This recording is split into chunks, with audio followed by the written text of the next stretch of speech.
My topic today is quality improvement in patient care. Mm. The WHO defines the quality of care as the extent to which the healthcare services provided to the individuals and patient populations Mm. improve desired health outcomes. In order to achieve this, healthcare must be safe, effective, timely, efficient, equitable, and patient centeredness. Quality improvement. Quality improvement is a systemic approach to planning and implementing continuous improvement in performance. Quality improvement implementation is demanding on individuals and organizations. It requires sustained leadership, extensive training and support, robust measurement and data system, realigned incentives, and human resource practices and cultural receptivity to change. The model for improvements include the PDSA cycle, which defines as plan, do, study, and act system, which aims at the aims of the PDSA cycle are what are we trying to accomplish? How will we know that a change is an improvement? What change we can make that will result in improvement?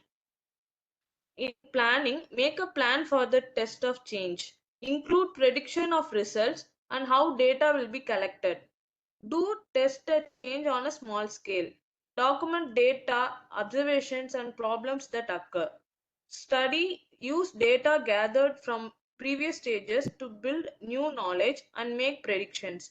Knowledge is gained from both successful and unsuccessful changes. Act. Adopt the change or use knowledge gained to plan or modify the next test of action. Methods of quality improvement. There are various methods. Commonly used are Lean or Six Sigma process, which includes define, measure, analyze, improve, and control. Define the goals of the improvement project, obtain the necessary support and resources, and put together as a project team. Measure the establish appropriate metrics. Measure baseline performance of the current system. Analyze and examine the system for the possible areas of improvement. Improve the system through implementation of ideas and statistically validate the improvements. Control. Institutionalize the new system and monitor its stability over time. The quality improvement tools are the strategies or the processes that can help us to understand, analyze, or communicate the efforts, which includes brainstorming, multi-voting, data collection tools such as checklists, check sheets, logbooks, medical records, surveys, etc., and flow charts and cause and effect diagrams. The challenges to the quality improvement projects are fail because of inadequate resources and lack of leadership support, vague expectations and objectives for team members, poor communication, and complex study plans. The patient safety. Patient safety is the avoidance of the unintended or unexpected harm to people during the provision of the healthcare. The various types of safety are medical safety, environment safety, surgical safety, electrical safety, infection control and sanitation, and fire safety, blood safety, and etc. The medical safety. Medication order should be written legibly with all medications and patient details. Patient identification with the two identifiers before any procedure is necessary. Environmental safety. Adequate light and adequate ventilation, adequate exhaust fan, and stairs with handrails should be ensured. And slip preventing floors, prevent noise pollution. Fire extinguishers and alarms in the every floors, heavy and fixed bed, safe wheelchairs and trolley, call bell system for patients, or some environmental safeties. Surgical safety includes written surgical consent, correct identification of the patient, correct site marking, pre-anesthetic checkup, and prevention of surgical wound infection. The electrical safety. Electrical safety includes safety fuses of each equipment and backup battery and generation, and no loose wires or connections. Infection control and sanitation, proper segregation and transportation of the biomedical wastes, and use of sterile techniques for procedures, formation of infection control committee, Investigation of all hospital acquired infections, education and orientation of the hospital staffs, sanitation and hygiene of the hospital. Then fire safety. Fire safety includes using fireproof material, having fire extinguisher in all buildings, smoke detectors and water sprinklers in each floors, a fire exit in all the buildings of the hospital. Then training in fire management, blood safety, proper grouping and cross matching of the blood groups, proper labeling of the group and naming of the patient, screening against HIV, hepatitis, and VDRL, etc., control of cross matching reactions, and informing adverse reaction to the blood bank. The International Patient Safety Goals aims at identifying the patients correctly, improve effective communication, improve the safety of the high alert medication, ensure correct site, correct procedure, correct patient surgery site, reduce the risk of healthcare associated infections, and reducing the risk of a patient harm resulting from falls. Thank you, sir. So this is a question which you suddenly asked, and this type of questions which you normally are not ready.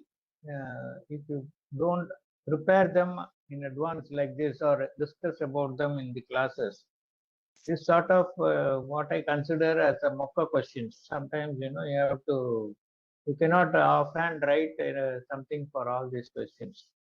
So you have to have a basic knowledge, or you must have at least heard something being discussed about this topic, so that you can do justice to answering this sort of questions like quality improvement, the ethics in clinical practice, safe anesthesia practice. These are all some of the chapters which are available in the first few sections of the Miller volume 1. So they suddenly pick up questions from that and try to bowl you out. So that is the reason why I am including this sort of questions, so that even if you don't prepare on your own, at least something will be in your mind if you listen to somebody preparing and presenting it in a class like this. And that is the main thing. So this quality improvement in anesthesia practice, how was it called earlier, Sivashankari? Any idea? Was the same terminology being used right from the beginning, or was there a different terminology for this particular topic?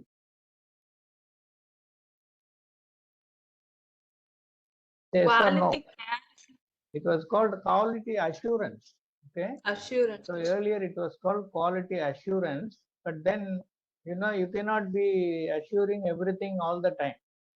So instead of because of the legal problems, medical legal problems nowadays, every patient wants to go to the court if something goes wrong, and you have been hearing about these things every day in the newspapers, that the negligence, and that too with the new law which has come up from the July 1st by the central government. If anything has been found out to be a negligent act by the medical practitioners, it can attract not only fine of so many lakhs of rupees, but also you can go to jail from 2 to 5 years. So Indian Medical Association is trying to fight against this, but there is one small clause which gives you a reprieve, that which says that the negligence has to be proved by another expert. That is the only small relief that you get for this particular action. So you have to know how to deliver a proper service to the patient and satisfy him, and you should try to prove that you have not done anything wrong to the patient, even if you have not done anything good. So that is the reason why this topic has been included, and she has done a fairly good work by preparing it well. So without wasting time, I will just go for my presentation.